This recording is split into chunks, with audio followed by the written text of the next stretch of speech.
Sí, ahora sí. Bueno, muchísimas gracias. El objetivo de este panel es continuar hablando sobre la articulación público-privada para el desarrollo de un ecosistema federal de alta tecnología. Ya se ha expuesto con creces en el panel anterior, se ha hablado mucho de la necesidad de esa articulación público-privada, pero también se han empezado a evidenciar algunas faltas de diálogo entre los distintos actores de ese ecosistema. En este panel, con la misma tónica, queremos que haya distintas visiones, distintos miembros del ecosistema, pero que sobre todo hagan hincapié en después de haber trabajado y gestionado, que comenten no solo las fortalezas, que son las historias lindas para contar y que resumen muchos años y mucho esfuerzo, sino también aquellos fracasos y los desafíos que quedan por delante. Porque si entre todos queremos desarrollar este ecosistema de manera seria y comprometida y que sea sustentable en el tiempo, lo primero que tenemos que hacer es enterarnos de cuáles son las debilidades y en este ambiente tan plural poder poner en conocimiento a los actores y tener el compromiso público de ellos para poder trabajar y resolverlo. Entonces, en ese sentido, voy a invitar a cada uno de ustedes a que principalmente se centren en esos tópicos, si bien algunos de ustedes tienen algunas presentaciones que me gustaría que presenten en el auditorio, ¿sí? Vamos a comenzar entonces analizando un poco una cuestión sectaria. Vamos a permitir que la provincia de Santa Fe se presente primero. Vamos a invitar a David Astegiano, el secretario de Ciencia, Tecnología e Innovación de la provincia de Santa Fe, a que haga uso del micrófono y la presentación para poder contarnos cuáles son las fortalezas y debilidades que hoy vemos en Santa Fe. David.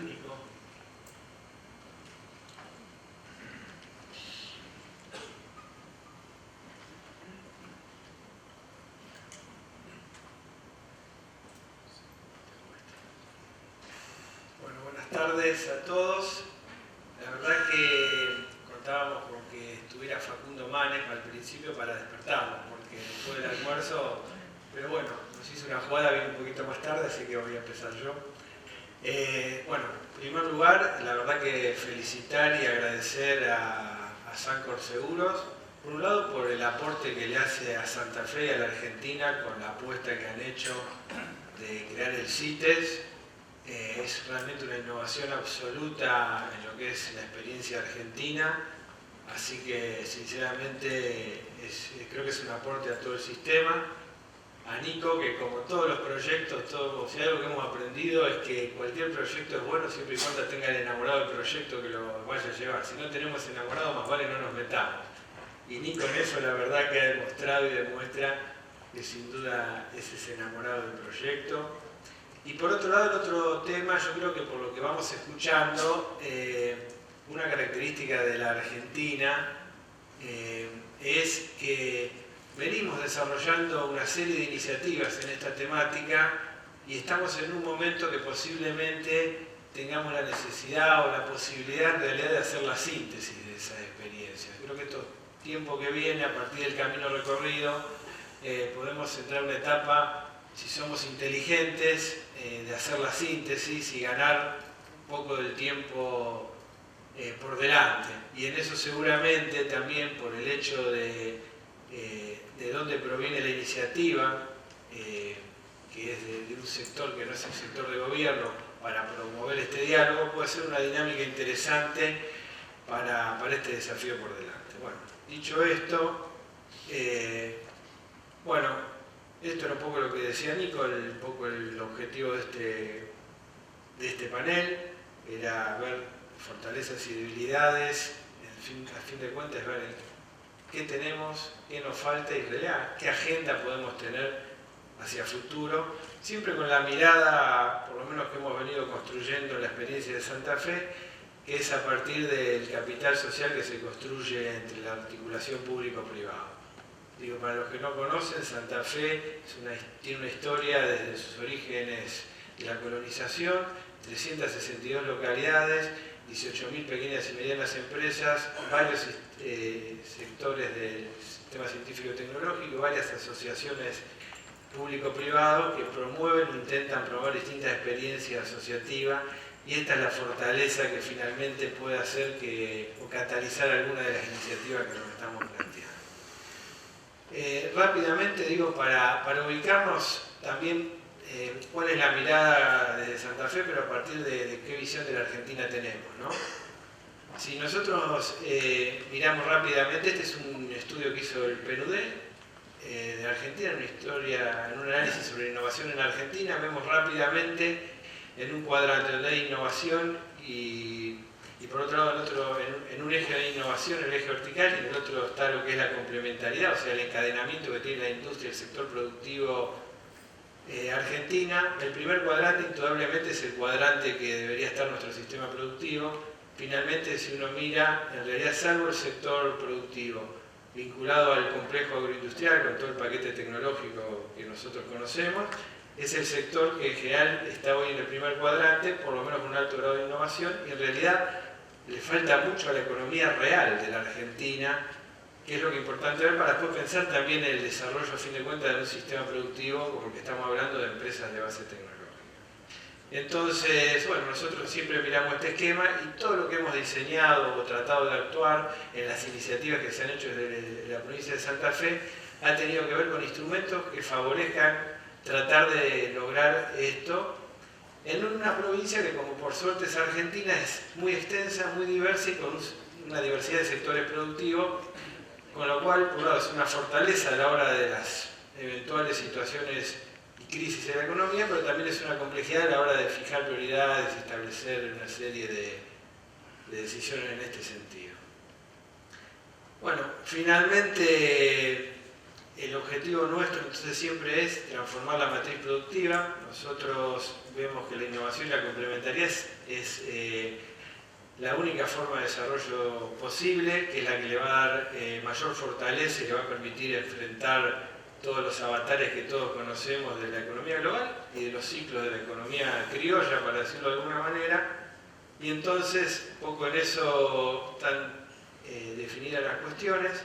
También la otra mirada es que Santa Fe, con un montón de lugares, tenemos un montón de casos en Argentina de éxito, son bárbaros, pero el objetivo central de una política es pasar del caso de éxito individual, porque ese no cambia la matriz productiva, a pasar a tratar de que sea un tema sistémico, ¿no? Que sea...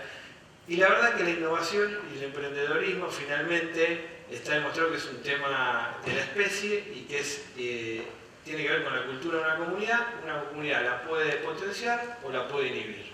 Entonces, ahí es un lugar, si nosotros logramos instalar una cultura de estas cosas, seguramente muchas de las otras cosas que después vamos a hacer serán posibles, y entonces un poco el desafío siempre está en esto de construir una cultura de la innovación y el emprendedorismo.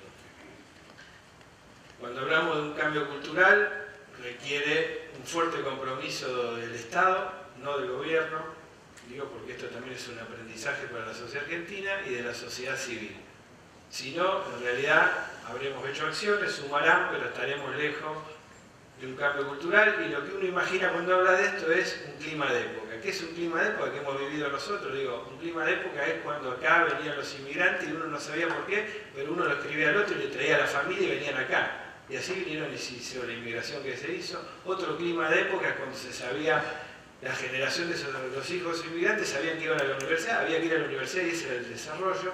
Y nosotros lo que tenemos que lograr es que hoy el emprendedorismo y en particular la innovación logre representarse, tenemos que instalar ese clima de época en la Argentina de hoy.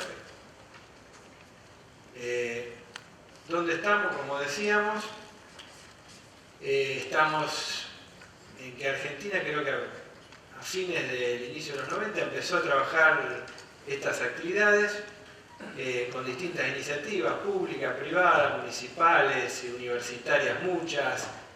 Bueno, se pensó en ver qué se podía hacer. También la crisis del 2001 motivó, como tantas veces, a esfuerzos en este sentido. Pero lo que sí podemos decir es que esa experiencia ya la tiene baja articulación, baja sinergia, a nivel del sistema me refiero de las distintas experiencias, y en general una débil o casi nula visión federal. Se ha hecho mucho, como se dijo acá, se han instalado, se han hecho inversiones, pero siempre desde la mirada sectorial o hacia un sector o desde la mirada nacional, pero muy poco se ha hecho realmente en un programa.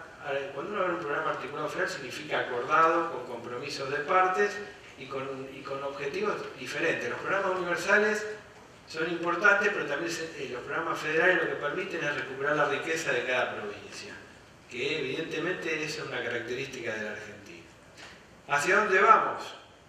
Como decíamos, una prioridad que nosotros hemos definido es transformar la matriz productiva tradicional, agregando conocimiento con soluciones tecnológicas desarrolladas localmente.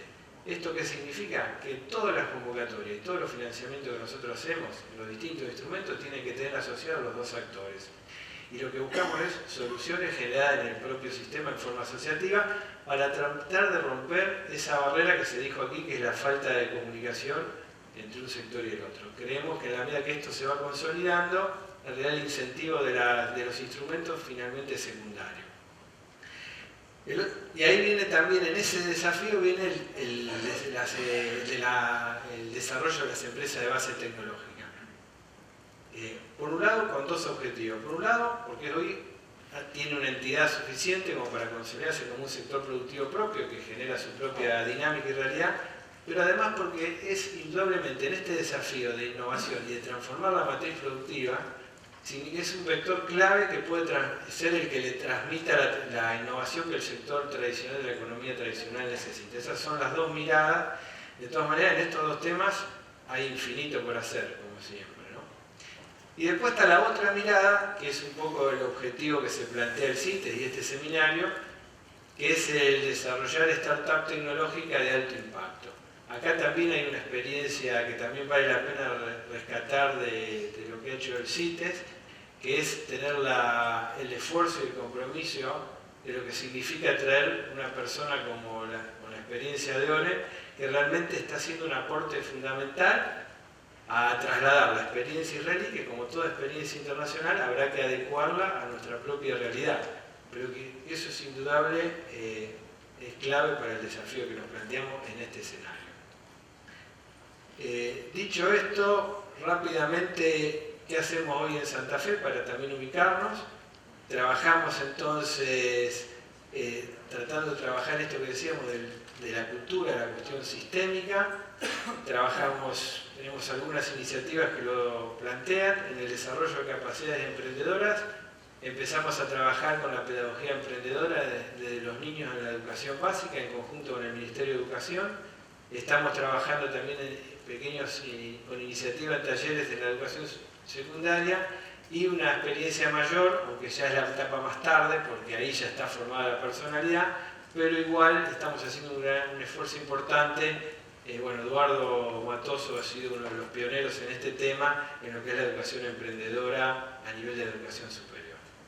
En el desarrollo del ambiente emprendedor, trabajamos muchísimo tratando de generar asociatividad para el desarrollo público-privado. En ellos tenemos redes sociales vinculadas al sistema emprendedor, el Foro de Capital para la Innovación, que también comentaba Eduardo hoy temprano, la experiencia de Endeavor, por ejemplo, y después trabajamos en el desarrollo y fortalecimiento público de plataformas de innovación pública-privada.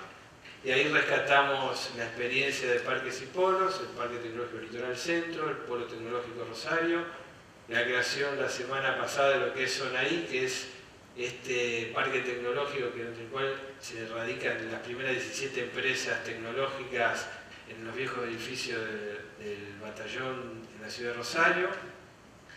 El incipiente desarrollo del Polo Tecnológico en el norte de Santa Fe, la experiencia innovadora de INDEAR, que también se mencionó aquí, alrededor del grupo Bioceres, la experiencia del CITES y la aceleradora del IBR, que también es una experiencia innovadora dentro del propio sistema tradicional del CONICET como desafío en lo que sería startup en el área de biotecnología.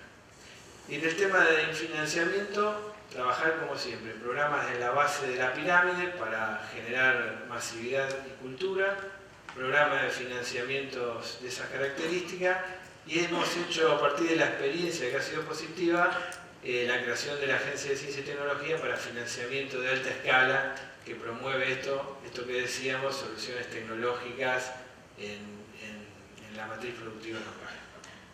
¿Cómo lo hemos tratado de hacer? Siempre tratando de constituir asociatividad y política y que se fueran consolidando.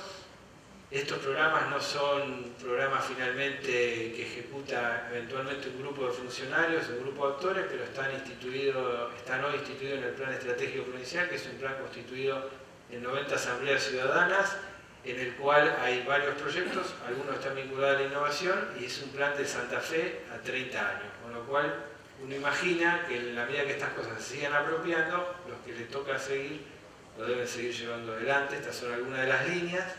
Y en lo que tiene que ver con la institucionalidad, en ese avance, tiene que ver con la creación de la Secretaría de Estado con rango de ministerio en el 2007, el Sistema Provincial de Financiamiento en el 2008, la Ley de Parques y Polos Tecnológicos en el 2012, la creación de la Agencia Provincial con 100 millones de pesos de presupuesto solo para este objetivo en el 2013, y la flamante creación del Ministerio, que Eduardo tendrá la responsabilidad de darle un nuevo impulso. Ya entrando específicamente en el tema de la experiencia que nosotros hemos recorrido. David, te voy a pedir si terminamos. Para darle paso también al resto de los expositores, si podés, como comentaban en el cierre del panel anterior, 2 goles, 2 pesadillas que tuviste en esta gestión. ¿Cuáles son los puntos principales que viste y cuáles son aquellos que han sido huesos duros de rodar? Uno. No, los aspectos positivos creo que lo plantearon. Sí, están todos planteados. Creo que los aspectos a desarrollar son en parte los temas a consolidar. En el sistema en particular en el sistema de creación de empresas de alta tecnología, creo que recién ahora estamos en condiciones de dar un salto de escala. Me refiero a partir de la experiencia de ustedes, porque hasta ahora en realidad la mayoría de los esfuerzos eran del sector público, con inversión y con creación de empresas, en general muy poca experiencia exitosa, todos muy enamorados del modelo, pero no teníamos los indicadores que uno quisiera tener, como planteaba la experiencia de Israel, a la cual aspiramos y radicamos a este objetivo.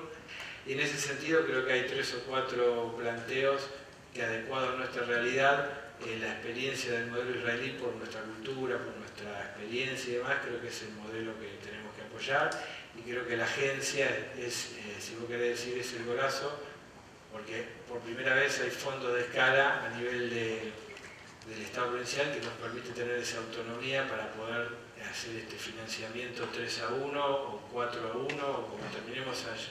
Creo que es el desafío que viene y creo que es el gol que finalmente habrá que meter en los próximos 4 años, pero creo que estamos en condiciones. Y si vos me decís, creo que el otro gol importante me parece que es que nosotros deberíamos tener en este nuevo desafío también un programa federal que colabore en forma ágil con la puesta de fondos para que implementen el contrato, a lo mejor el sistema de contrato programa, como sea, la relación para poder hacer viable este programa, no solo con fondos provinciales, sino también con fondos federales. Y fundamentalmente hay un desafío fuerte que tiene que ver con el profesionalismo de todo lo que es el management de este proceso, que creo que ahí hay un desafío por delante que la experiencia de Israel creo que puede ser el modelo adecuado. Muchísimas gracias, David, amable. Me gustaría continuar para ver la contraparte privada dentro de la provincia con Federico Trugo para que nos cuentes las fortalezas, las debilidades que vos ves en este proceso de articulación público-privada, ya con una historia bastante larga recorrida, con muchos golazos para mostrar, ¿no? Hoy lo han mencionado en los paneles anteriores, el caso de la zona transgénica y demás, y la verdad que es un orgullo tenerlos a ustedes en la provincia. Disculpen, Federico, me sumo unos minutitos nada más. Marcaste tendencia, Hugo, con esto del gol, de los que suman, de los que no suman. De hecho, hay una persona dice que es de River, que está orgulloso de ese equipo, que se quiere sumar para escuchar, que escuchó también cuando David decía esto de que no, sí, pensé que iba a estar él para después del almuerzo levantar, está aquí con nosotros, si te parece, Nicolás, por sí, unos minutos, como para darle la bienvenida, está con nosotros, muy atento, Facundo, adelante, Facundo Manes, con nosotros, rector de la Universidad de Favaloro, quien también se suma a esta exposición, a su presencia, hablando del desarrollo de las nuevas tecnologías, de los temas, y que me parecía acorde también como para que lo comparta con ustedes. Gracias. Bueno, no sé, ¿se escucha bien? Sí, sí. Gracias, Nicolás, por la invitación y a la gente del grupo Sancor por organizar esto a través de CITES. La verdad que para nosotros es un lujo poder compartir nuestra experiencia con ustedes, de alguna manera contarles de qué se trata lo que es Bioceres y a partir de eso quizás tirar algunas líneas en paralelo con lo que vos estabas comentando. Bioceres es una compañía que se dedica a la biotecnología agrícola y lo hace de una manera bastante particular, ¿no? Es una empresa totalmente integrada que no tiene ciencia dentro de la propia empresa, sino que busca la ciencia dentro del sistema científico. O sea que por naturaleza la interacción pública-privada es el corazón del modelo de negocios, ¿no? De la compañía. Y lo que nosotros hacemos es, primero, reconocer que Argentina en el campo de las ciencias biológicas es un país bastante particular. Tiene una trayectoria que no tienen otros países de Latinoamérica, con premios Nobel, con una industria bastante desarrollada, y en donde nosotros reconocemos en el sistema académico, en el sistema científico, ideas que potencialmente tienen alto impacto, pero que es muy difícil a priori saber qué va o no a ser disruptivo. Entonces, desde ese punto de vista adoptamos lo que es la hipótesis esta de los cisnes negros, que uno nunca lo puede predecir. Entonces lo que tratamos de hacer es ser atractivos para que pasen lo más cerca posibles de nuestro mundo y cuando pasan detectarlos y poder hacer negocios a partir de ellos, ¿no? Entonces buscamos a investigadores dentro del ámbito científico público que tengan ideas que puedan tener impacto para el sector productivo, en el campo de la agricultura fundamentalmente, ya sea cómo podemos producir más por unidad fotosintéticamente activa, una hectárea de campo, o cómo podemos hacer más con lo que producimos. Y cuando alguien tiene una idea, generalmente esa idea, en el ámbito de los grupos de investigación, necesita ser validada. Y lo que tratamos de hacer en Bioceres es acelerar el proceso de validación, aportando plataformas tecnológicas que generalmente son difíciles de conseguir en instituciones públicas. Entonces lo que dijimos es, cuando tenemos una visión compartida con el sector académico, construyamos una serie de plataformas que son únicas a nivel país, que sean necesarias para validar tecnología en estadio precompetitivo y, si la validamos, luego poder iniciar un plan de negocios en función de esa validación.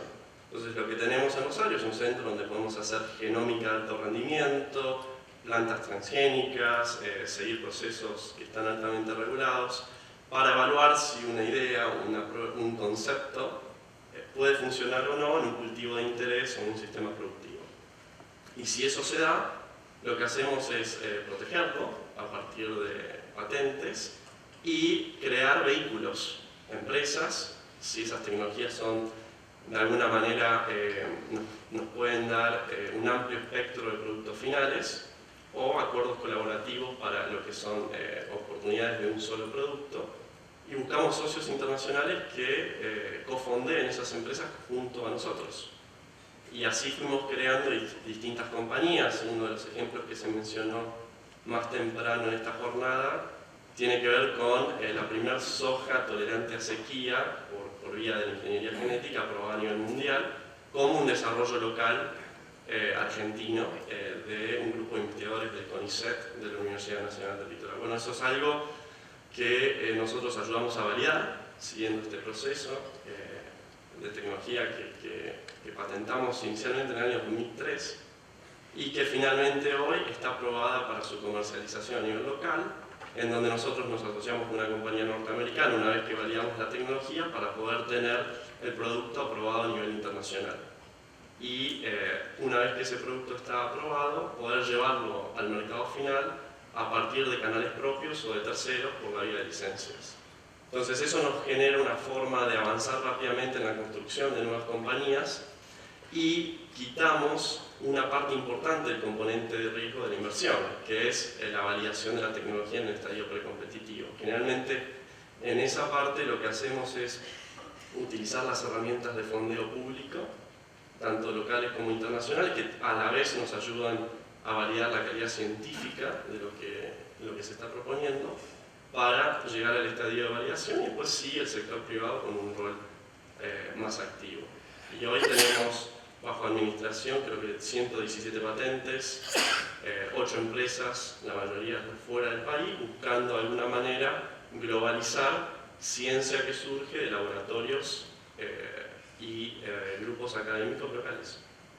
Federico, para salir un poco del planteo que instauró Hugo, dolores de cabeza, de cabezazos que no fueron goles.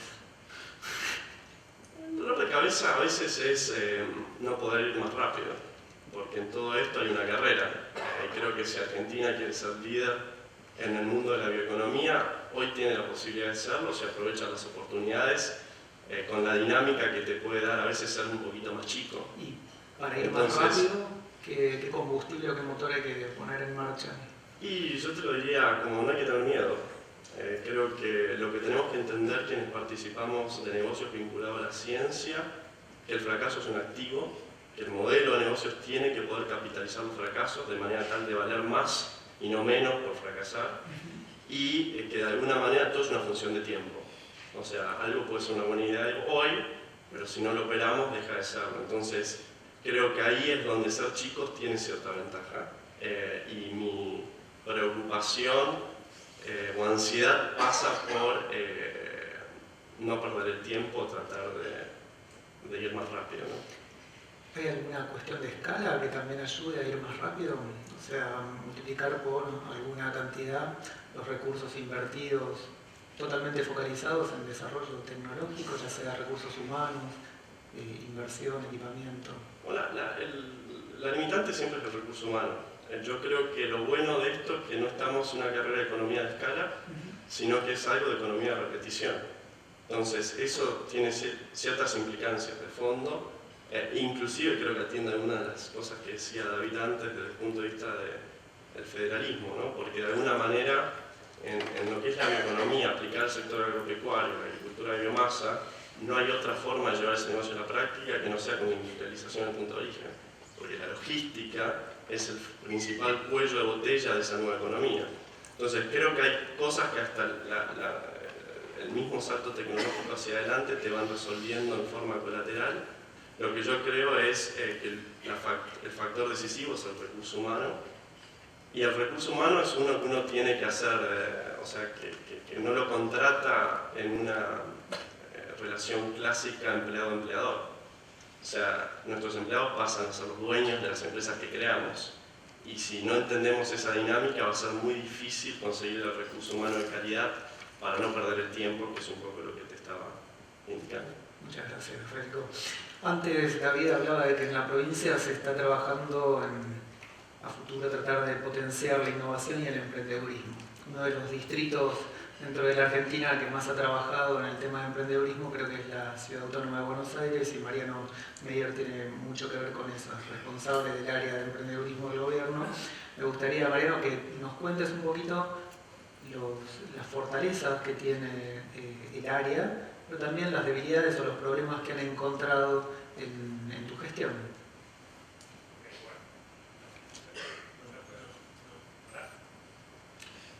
Y no tenemos a nadie allá. Hola. Ahora sí. Bueno, muchas gracias por la invitación. Es un placer estar acá, sobre todo es un lujo compartir panel con estos muchachos. Yo empecé hace 2 años, ya en la ciudad se venía trabajando en temas de emprendedores, en el Ministerio de Desarrollo Económico. Y te diré que los primeros 6 años, sobre todo el foco estuvo puesto en el fortalecimiento institucional, en ayudar a las instituciones que ya estaban, las primeras como IAE o como Endeavor, y después con muchas otras que fueron surgiendo, en en esas entidades intermedias en que pudieran fortalecerse, juntar staff, competencias y ir sumando gente, programas de capacitación.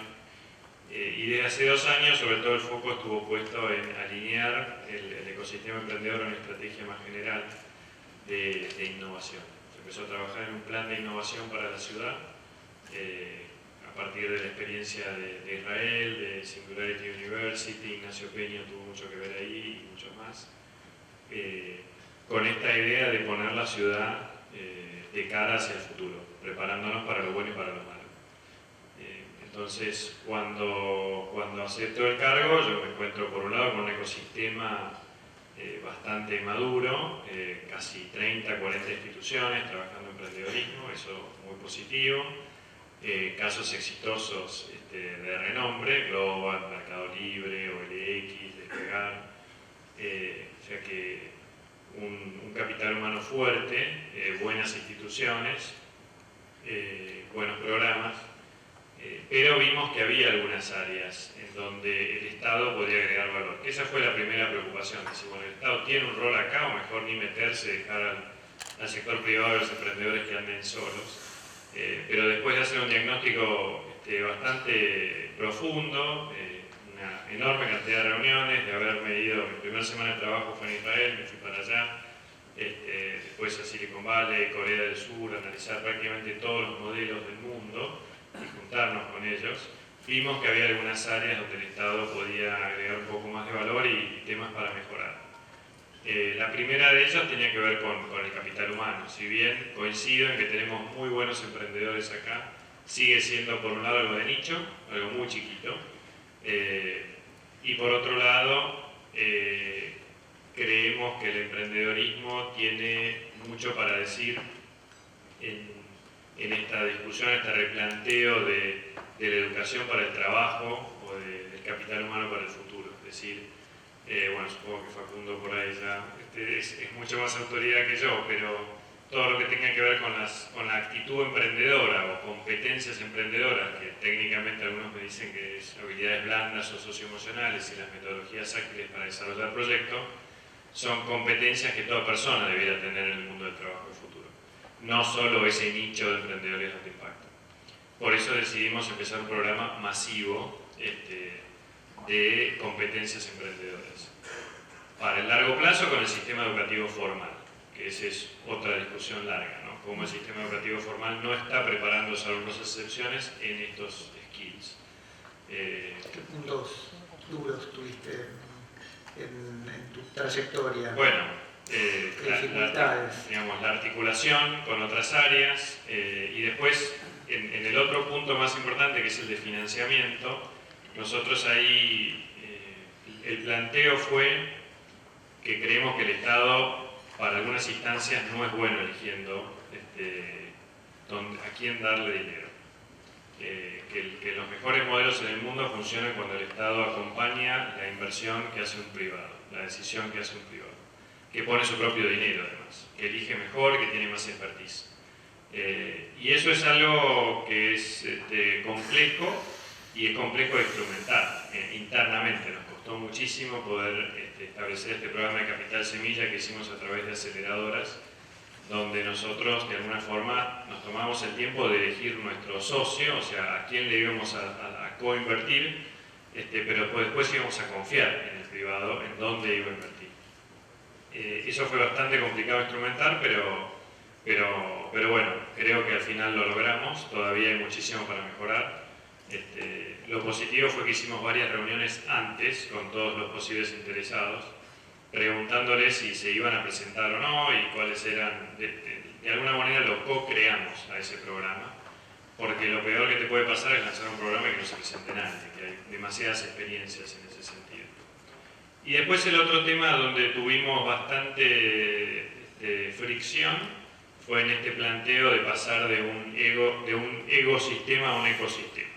Hay muchísimas instituciones, pero todavía no estamos trabajando tan en equipo como podríamos, que en mi opinión es el gran secreto de Silicon Valley o de Israel.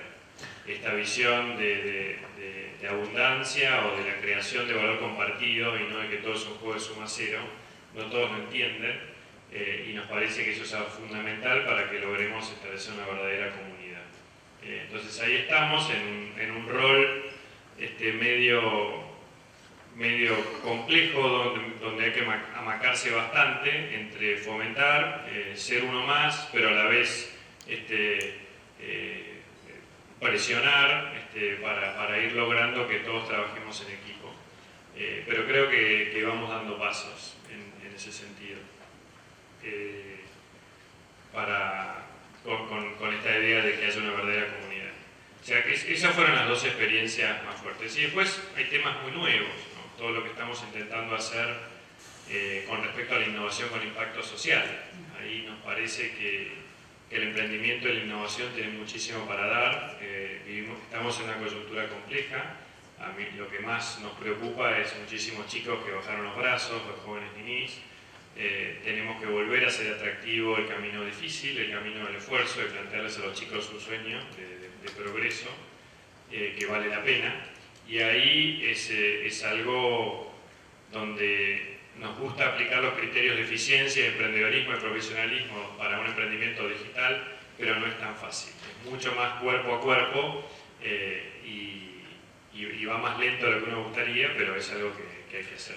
Antes de hacerte una última pregunta, quisiera remarcar que el área de emprendedurismo del gobierno de la ciudad está dentro del Ministerio de Desarrollo Económico, ¿no? Mientras el área de emprendedurismo que estuvimos hablando tanto en la provincia de Santa Fe o a nivel nacional, estamos pensando en el Ministerio de Ciencia y de Tecnología, si bien Melo hoy habló del GATEC, de ese espacio interministerial. Seguramente la manera de pensar del equipo económico debe ser distinta de la de pensar del equipo de los ministerios de Ciencia y Tecnología. Creo que esa articulación seguramente va a permitir un intercambio de experiencias favorables para lo que viene, ¿no? Pero bueno, la pregunta que me gustaría hacerte, que supongo estarás, dado tu experiencia, involucrado en el Plan Nacional de Cambiemos y lo que tiene que ver con emprendedurismo, con el desarrollo de innovación y emprendedurismo. ¿Tenés algunos lineamientos básicos que nos puedas compartir de lo que podemos esperar a nivel nacional?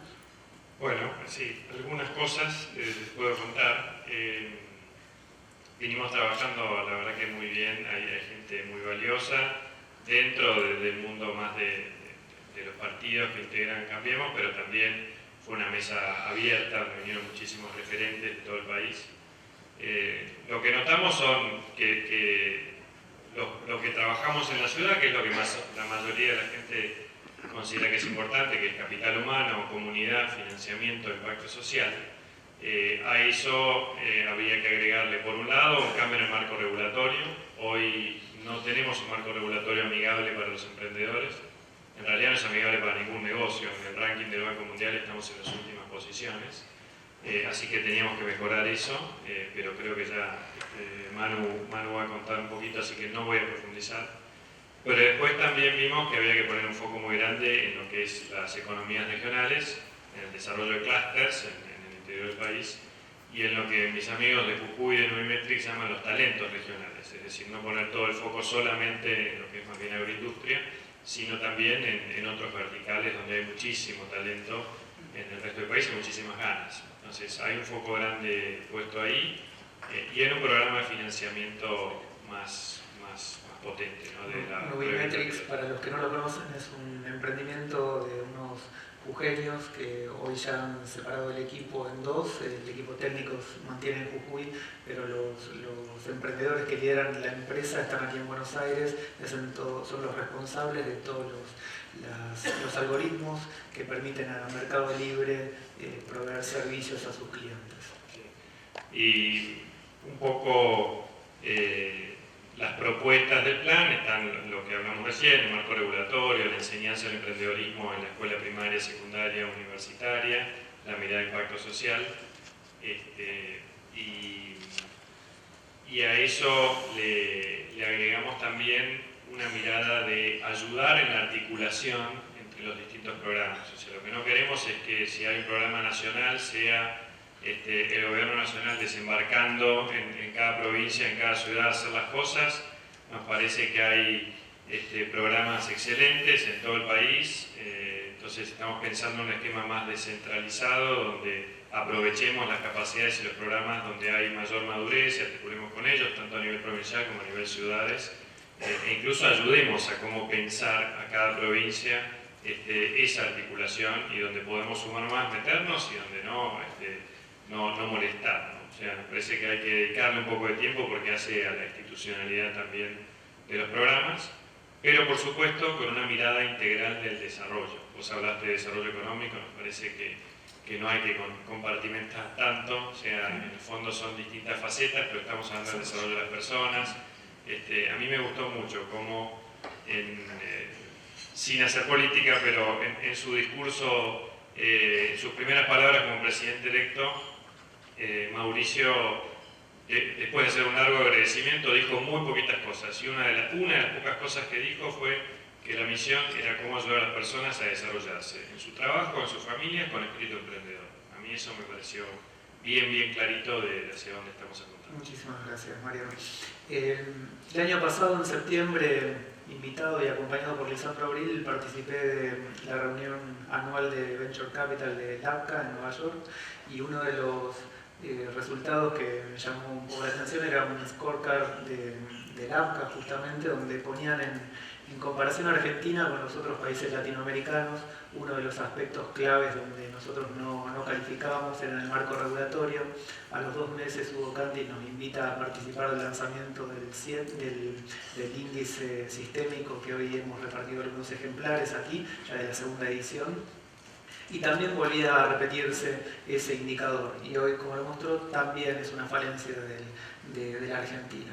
Para desarrollar todo este ecosistema emprendedor, como recién lo decías, es necesario desarrollar ese marco regulatorio. Manuel, me gustaría si podés comentarnos algo al respecto. Sé que tenés una presentación con algunos lineamientos, así que te cedemos la palabra. Bueno, primero la aclaración que estoy como director de políticas públicas de ASEA, de la Asociación de Emprendedores Argentinos, que es de quien es el proyecto con quien estamos trabajando en el ecosistema. Es muy rápido, así que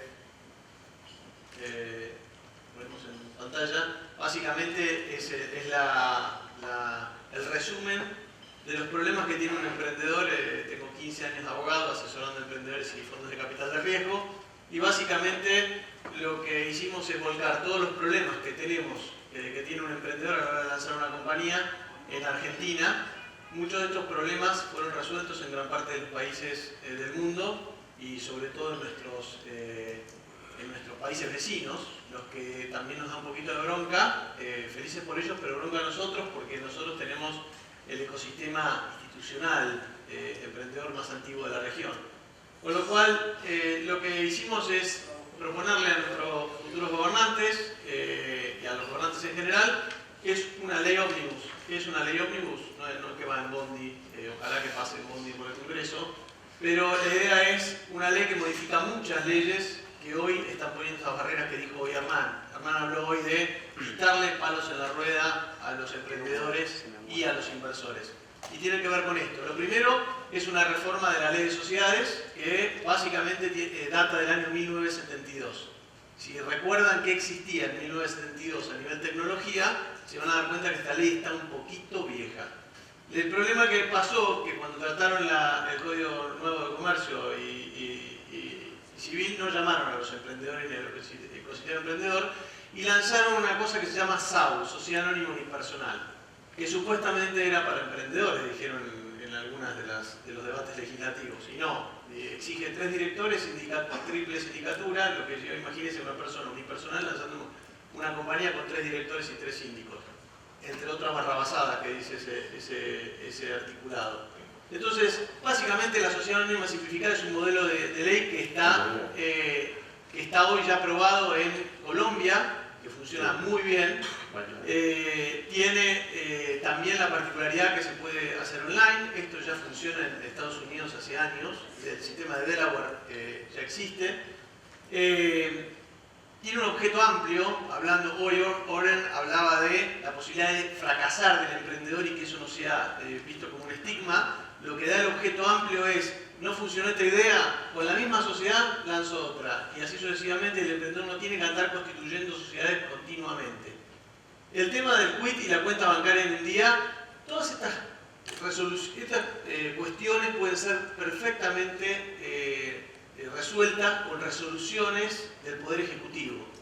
Pero ya nos ha pasado como argentinos de que resoluciones del Poder Ejecutivo le dan al funcionario la calidad de legislador. Entonces, depende del funcionario que tengamos sentado en el sillón, es nuestra seguridad jurídica. Creemos que en Argentina se terminó eso. Tiene que ser por ley y que no venga ningún funcionario iluminado a decirnos dónde está la seguridad jurídica, sobre todo a los inversores que quieren invertir en esto y crear un ecosistema sano. Ya el riesgo que corre el inversor es un alto riesgo. Imagínense la seguridad jurídica. Obviamente ir a los sistemas más modernos en lo que son libros y poderes digitales. Hablamos de impacto social y de cuidar el medio ambiente y demás, y seguimos imprimiendo libros y papeles como si fuera algo que no causa ningún daño. Posibilidad de dar acciones a los empleados. Hoy hablaba Oren dentro de sus slides y las recomendaciones de cambio regulatorio el tema de los stock options. Hoy entregarle acciones a un empleado en Argentina implica un riesgo, evasión fiscal o indebida registración laboral, cargas sociales y pago de impuestos a las ganancias para el empleado cuando ni siquiera tuvo la posibilidad de ganar plata porque esas acciones no son líquidas, o sea, no están disponibles en un mercado. Con lo cual el empleado termina pagando por un impuesto de una sociedad que no sabe si va a valer 0 o 1000. Una escala gradual de impuestos de ganancias. ¿Cuál es la razón por la cual los emprendedores hoy no están constituyendo sociedades? Son monotributistas muchas veces. Es que no quieren caer en la alícuota del 35% de impuestos a las ganancias de movida y los costos que implica tener una sociedad. Bueno, la ley tiene un sistema de escala gradual para que la gente que está como monotributista pueda formar sus equipos, darles esas acciones y no tener que pagar el 35% de impuestos a las ganancias desde cero. Después tiene, obviamente, las cargas sociales. Esto es, la verdad que es algo que es bastante nuevo en el proyecto. El proyecto es muy dinámico porque van incorporándose reformas a medida que se va exhibiendo por parte del ecosistema emprendedor, pero tiene que ver con no pago de cargas sociales a partir del básico del convenio. Lo que permite a los emprendedores contratar gente de bajo importe, pero darle acciones y evitar pagar cargas sociales en los primeros años de vida del proyecto. La creación de un fondo de fondos con dinero del privado, no del gobierno, a través de un modelo de desgravamiento impositivo para las empresas que estén dispuestas a invertir en fondos de capital emprendedor. Eso va a tener un límite el primer año que tiene que ver con un tope de $200 millones. Como dice Oren, podemos armar un ecosistema de $300 millones y tenemos casi el ecosistema que tiene Israel a lo que es el lanzamiento de un fondo de fondos. Exención de impuestos a las ganancias para los inversores y emprendedores por la ganancia de capital. Este es un impuesto que se reintrodujo hace pocos años, que es básicamente la ganancia que tiene un inversor por invertir en este tipo de compañías. Obviamente esta ley propone eliminarlo para los inversores de capital de riesgo, entre los cuales están Los Ángeles y los fondos de capital emprendedor. Extender el periodo de prueba de los empleados, hoy tiene 3, llevarlo 12 meses. Un emprendedor no tiene una agencia de recursos humanos para andar haciendo recruiting de gente, lo que no es justo que tenga el mismo periodo de prueba un emprendedor que una empresa multinacional que tiene esos recursos para hacerlo.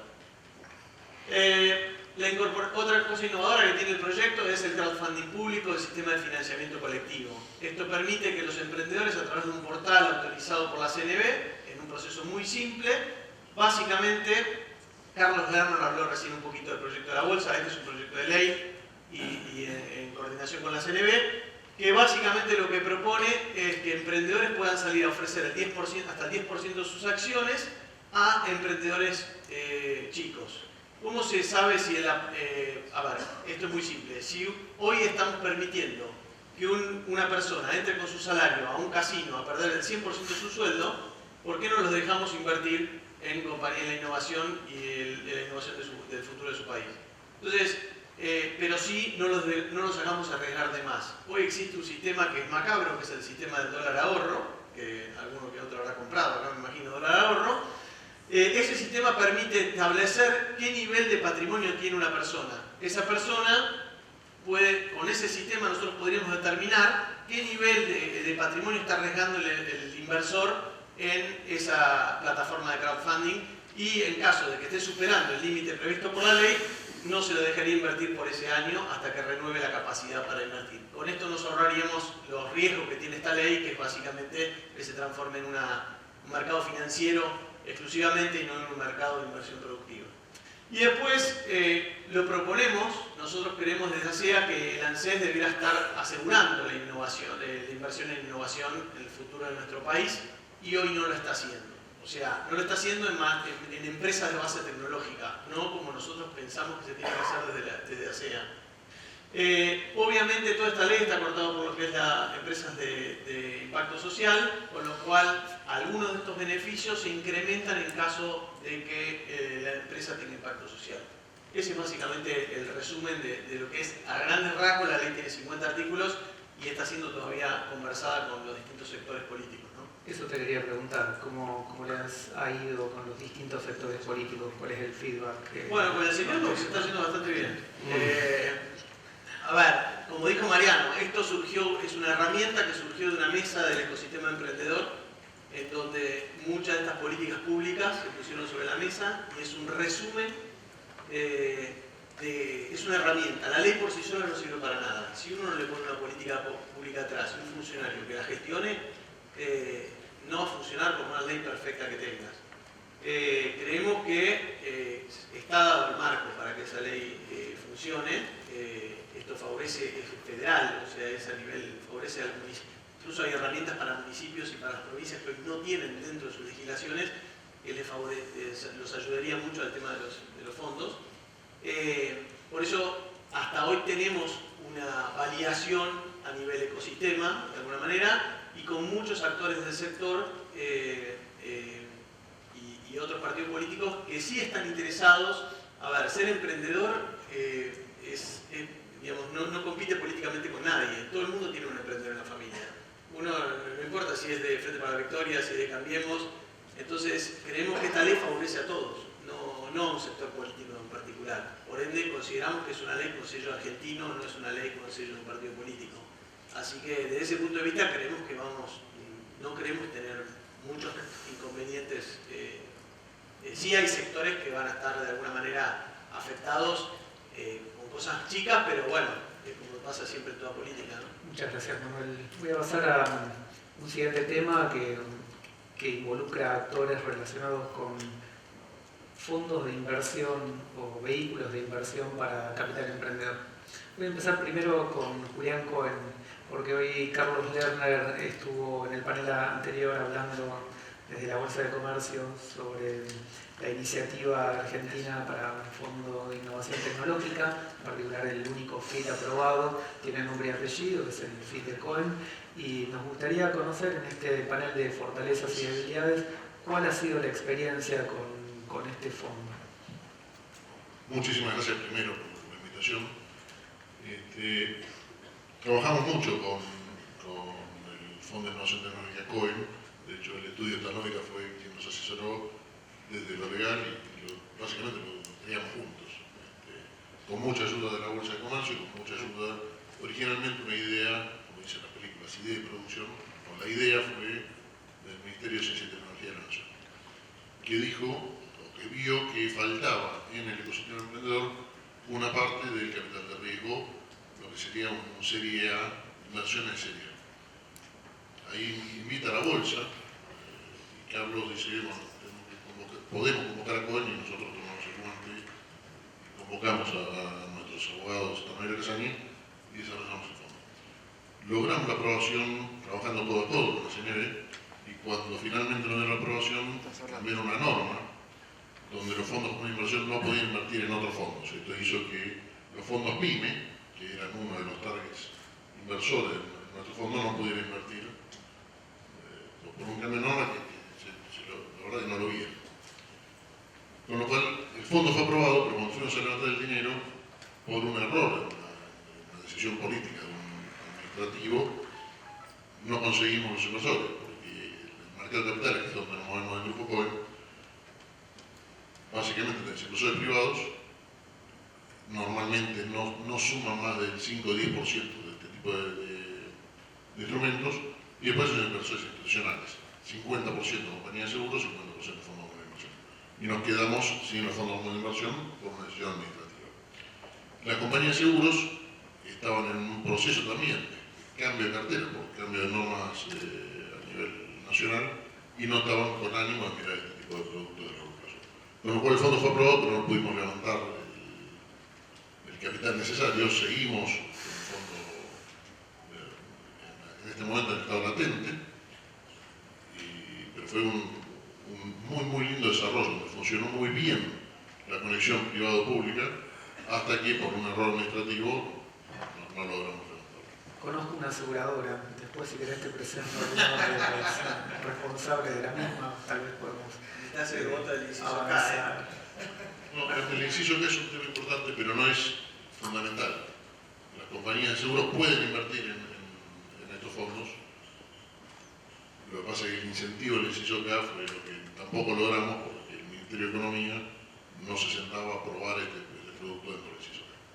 O sea, el inciso K, para los que no saben, el mercado de las aseguradoras tienen que invertir una parte de cartera en productos que estén dentro de un menú. El famoso inciso K del que habla Manuel es parte de ese menú donde pretendíamos, el inciso K habla de productos de innovación tecnológica específicamente, y habla de productos regionales.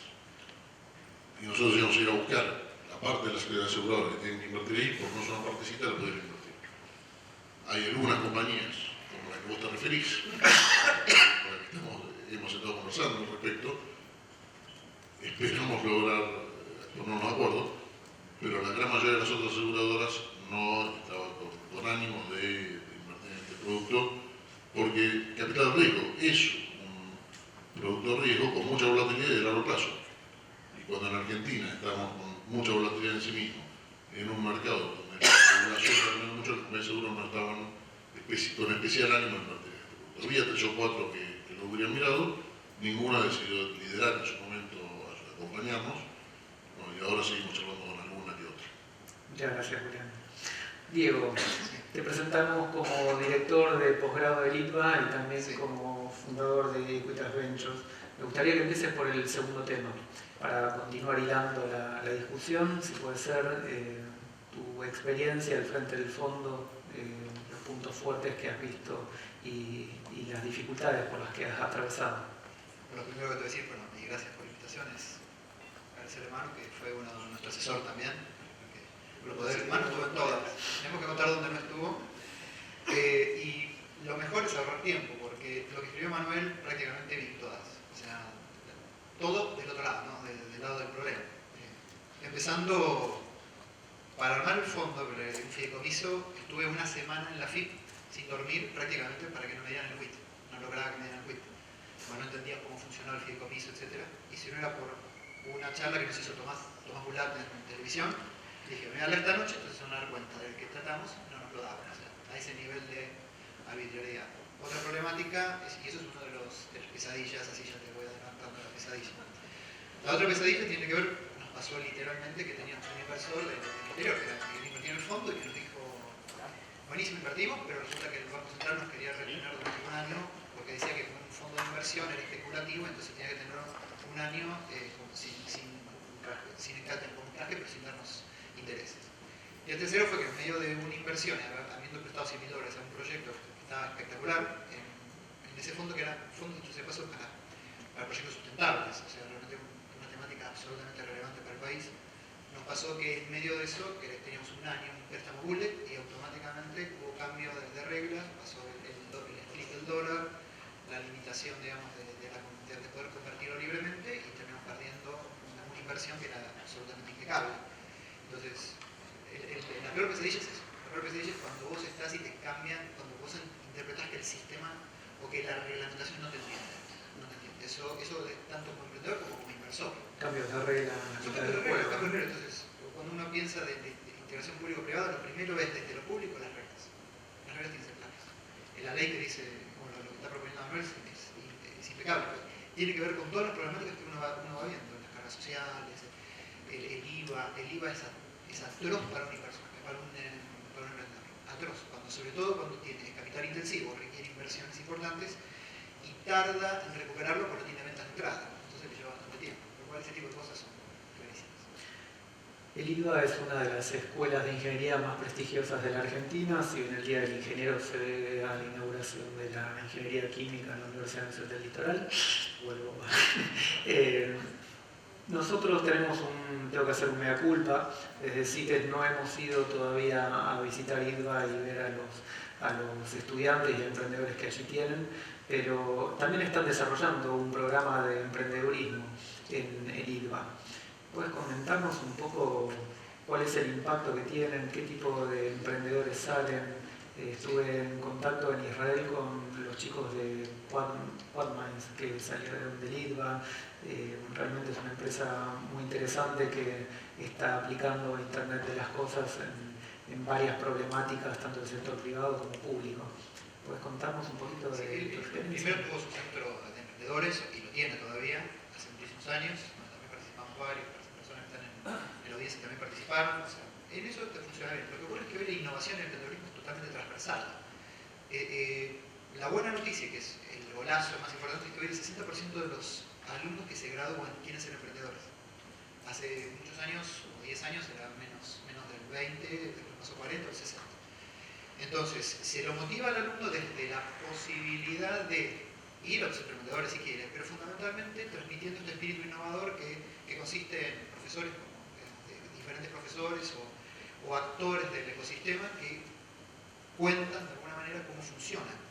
Y permanentemente están, y una vez que hay 2 o 3 casos más o menos resonantes, como el caso de Preguntados o Bolox o distintas aceleradoras, lo que sucede es que todo el mundo quiere serlo. Entonces, hoy ya no es tan difícil, de hecho es bastante simple. Particularmente las carreras que se asocian a ingeniería informática, tal vez ingeniería electrónica, licenciatura en administración y sistemas. En el caso de posgrados, nuestro posgrado de dirección estratégica y tecnológica, también tenemos, es un posgrado orientado específicamente a eso, a la reforma de la innovación tecnológica y la innovación de negocio. Y en ese caso también tenemos emprendedores, tenemos por lo menos 1 o 2 que están haciendo escuela por año y que realmente tienen muchísimo impacto, con lo cual el ecosistema se va ampliando. Muchas gracias, Diego. Bueno, para levantar a todos los participantes, le voy a poner presión a Facundo porque se ha creado mucha expectativa con tus palabras. Siguiendo con el hilo de la charla, me gustaría que nos cuentes un poquito en la Universidad Favaloro, ¿cómo fomentan el emprendedurismo? ¿Le fomentan? Y por otro lado, luego de eso, que nos cuentes un poquito tu experiencia personal como emprendedor. Me comentaste la semana pasada que hay un par de historias que te gustarían contar y que pueden ser interesantes para la audiencia. Así que bueno, las palabras para vos. Bueno, muchas gracias por la invitación a todos los organizadores y un placer compartir el panel con prestigiosos invitados.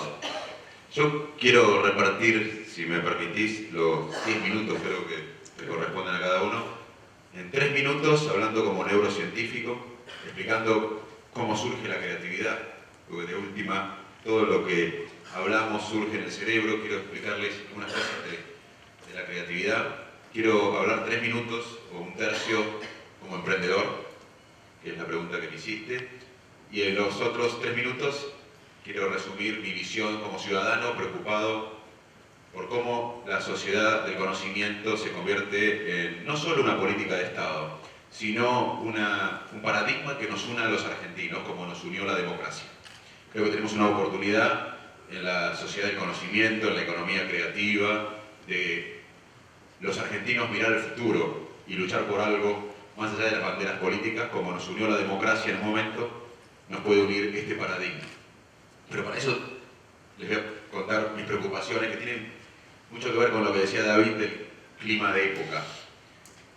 Voy a empezar con la neurociencia. Todavía no sabemos bien cómo surgen las ideas creativas en el cerebro.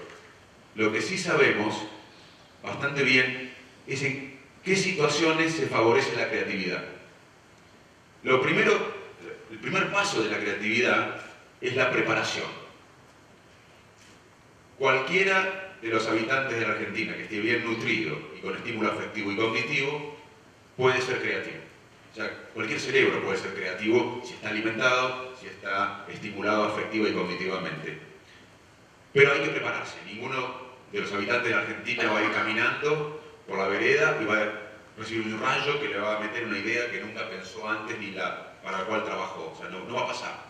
Vamos a morir todos sin que aparezca un rayo o algo nos meta una idea que nunca pensamos antes o para la cual nunca nos preparamos. No va a pasar. Pero tenemos la posibilidad de ser creativos todos. No es la creatividad restringida a los artistas, a los científicos, a los ingenieros. Todos tenemos la capacidad. Una mujer del conurbano pobre bonaerense que tiene 100 pesos y 5 hijos y alimentar en una semana a los chicos con esos 100 pesos es tan creativa como los amigos de Bioceres, pero quizás tenga menos reconocimiento social. O sea, que todos tenemos el potencial creativo, pero hay que prepararnos para que aparezca esa idea creativa. El primer paso es la preparación. El segundo paso, para que se ayude a la creatividad, es lo que llamamos focalizarse, obsesionarse con una idea. No ser obsesivo, pero tener una idea en la mente en la cual pensemos obsesivamente, porque las ideas obsesivas refrescan las ideas. El tercer paso es relajarse. Generalmente en un contexto de relajación, el cerebro cuando está apagado, cuando está en off, generalmente cuando estamos dormidos, entre dormidos, duchándonos, lavándonos los dientes, aparecen las ideas creativas, tirados en el sofá, haciendo nada. Además hay que estar preparado para equivocarse. Uno de ustedes valoró la equivocación. Es fundamental equivocarse. Y tenemos dos adversarios, la educación, que estigmatiza el error, y la sociedad, que estigmatiza el error. Uy, se equivocó, se va a equivocar.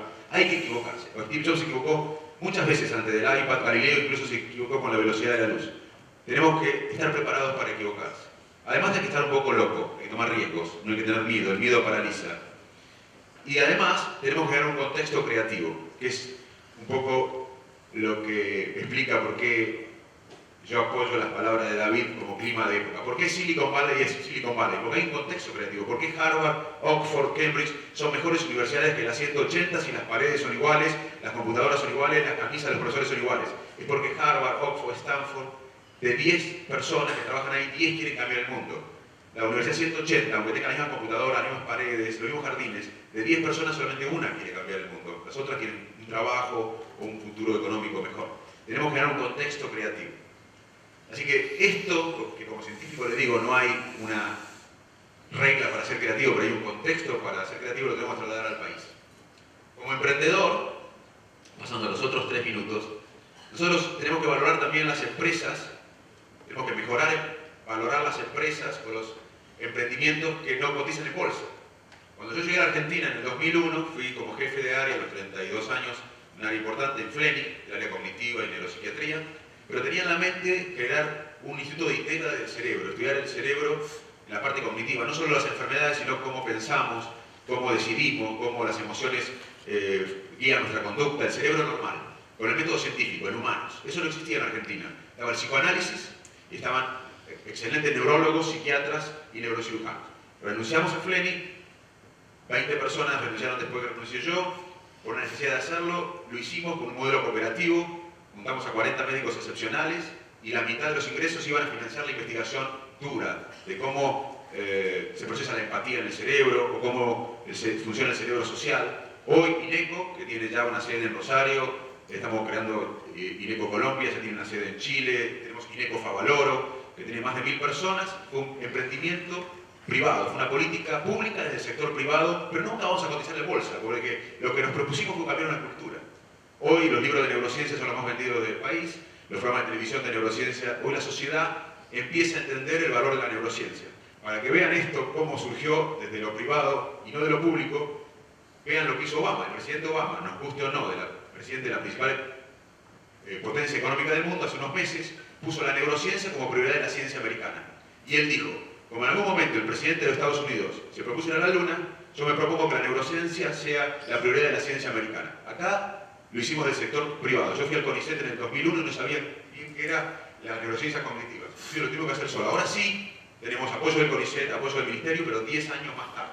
Y ahora se repiten los INECO, que no son INECO, son de otros grupos, en muchas universidades y en muchos organismos privados. Así que tenemos que valorar también las empresas que no cotizan en la bolsa, pero que cambian la cultura de un país y que nos acercan al mundo en el conocimiento. Y por último, el desafío más importante, yo no voy a agregar nada más a lo que dijeron ellos, que está perfecto, y valoro y apoyo todo lo que se dijo acá, y no voy a hablar de la sociedad del conocimiento acá, porque si estamos acá todos sabemos lo importante que es la sociedad del conocimiento. Lo que quiero remarcar es que el mayor desafío que yo veo como ciudadano preocupado por una política de Estado en el país y por un paradigma nuevo en la Argentina, es que enamoremos a la sociedad con este paradigma. Los argentinos estamos divididos por el pasado. Si vamos a un asado un domingo, somos 15 familiares, la mitad nos divide el pasado. Y la mitad también nos divide el presente. Estamos divididos por el pasado y por el presente. Yo creo que el conocimiento tiene que ser un paradigma que nos vuelva a unir. Y esto ya pasó en la Argentina. Pasó con la generación del 80 que instaló la escuela pública. Esa generación agarró a nuestro país con el 80% de analfabetos, 78% de analfabetos, en 1869. Décadas más tarde, Argentina tenía menos analfabetos que Italia y España. En 1947 tenía 13%. Hubo un clima de época, una generación que trabajó en una escuela pública de calidad, que no vio, ellos se murieron antes de ver los frutos. ¿No? Esa generación no vio a Favaloro egresado, no vio a Milton egresado, y tenemos que empezar a trabajar por un país que no vamos a ver. Hoy tenemos graves problemas, porque esta economía del conocimiento, sociedad del conocimiento, puede ser de nicho también. Hoy el 30% de los argentinos es pobre, ni hablar de los desnutridos. 4% puede tener problemas de nutrición o malnutrición. Esos no hay que ser neurólogo para saber que esa gente, lamentablemente, va a tener una atrofia cerebral. Pero el 30% de pobres también va a tener un impuesto cognitivo. La pobreza genera un impuesto cognitivo, mental. Nuestros hijos que van a colegios tienen mala calidad educativa. De 100 chicos que entran a la primaria se reciben solamente 40 o 37. De los 37 o 40 que se reciben en la secundaria, solamente la mitad comprende lo que lee. Las universidades tienen una gran deserción. De 4 alumnos, 2 o 3 abandonan. Además, no generan tanto conocimiento original como deberíamos. Y los empresarios son mucho más dependientes del Estado y prebendario del Estado de lo que necesitamos. Tenemos que necesitar empresarios que generen valor agregado. Si nosotros no le contamos a la sociedad argentina que paga los impuestos, a mi mamá en Salto, a un tractorista en Viedma, que la sociedad del conocimiento puede ser un paradigma que nos desarrolle, vamos a hacer un nicho. Todo esto que hablamos acá va a estar restringido a un nicho y vamos a tener el mismo problema que tiene Israel ahora, que estos nichos también generan desigualdad. Así que el compromiso de todos nosotros es tratar de enamorar, de seducir, de educar, como lo hicimos en neurociencia, a toda la sociedad argentina de que este es el paradigma que nos va a desarrollar. Y termino con esto, citando a CIPEC. CIPEC pone 4 pilares del desarrollo de un país. Ellos ponen primera infancia, otros pondrían 1000 días. Para mí, mi primera infancia es 1000 días, para mí es cerebro en desarrollo, cuidar el cerebro en desarrollo, que llega hasta los 20 años, pero es cuidar el cerebro básicamente, educación de calidad, instituciones. Hoy la gente educada en Brasil, aunque es pobre, no tolera el roban pero hacen. La gente no educada y pobre tolera el roban pero hacen. La educación también cambia las instituciones. Y por último, la infraestructura. Todo esto es el paradigma del conocimiento. Así que el desafío nuestro no es avanzar más en el egoísmo nuestro, de que nuestras empresas sean mejores o que lo nuestro sea mejor. Porque eso lo vamos a hacer, va a pasar.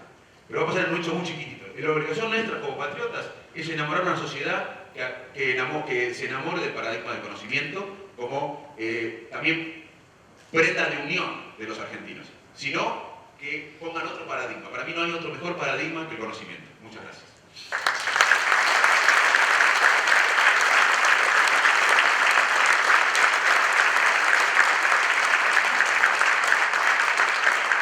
La verdad que hacer un cierre de panel después de las palabras de Facundo es una tarea muy difícil, por lo tanto lo único que voy a decir es que espero que se vayan tan conformes como estoy yendo yo de este panel. Creo que hemos logrado hacer una síntesis, hemos analizado una cierta cantidad de problemas y también vemos que hay un objetivo mucho más alto que debemos perseguir todos, que recién lo acaba de sintetizar Facundo. Y bueno, los invito a todos a que podamos ser estos patriotas que necesitamos ser para llevar a Argentina en este nuevo cambio de época al lugar que todos creemos y esperamos que Argentina se merece. Sí, muchas gracias.